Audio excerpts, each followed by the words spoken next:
Richard Gutierrez, Sara Labati rumors breakup, netizens react.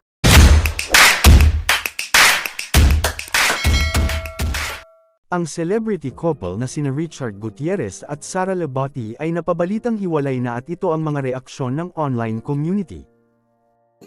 Richard and Sara have been together for many years already, however, they only officially had their wedding in 2020. They are blessed with two adorable sons, Zion and Kai Gutierrez.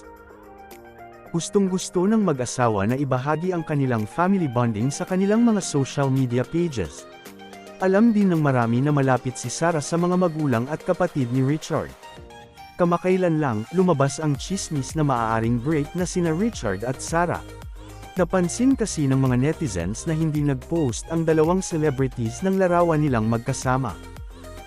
Sa isang Instagram post, ibinahagi ni Richard Gutierrez ang larawan niya kasama ang kanyang mga anak habang nagbo-bonding moment ang mag-ama sa pool. Nilagyan ng caption ng kapamilya actor ang kanyang post na, "Kicking off the Halloween weekend." Ibinahagi rin ni Sara Labati ang isang larawan kasama ang kanyang mga anak. Makikita na ang larawan ay kuha sa likod bahay. Ninja sandwich, isinulat niya sa caption ng kanyang post. Sa comment section ng post ng aktor, nakatanggap siya ng mga katanungan mula sa mga netizens na nagtanong kung bakit hindi kasama si Sara sa larawan. May mga nagsabi rin na sana ay hindi naghiwalay ang mag-asawa. Nakatanggap din ng ganoong klase ng komento si Sara mula sa mga netizens. May mga nag-wish na sana maayos na ang lahat habang may nakapansin na sa mga nakaraang kaganapan ay hindi nagsasama ang celebrity couple.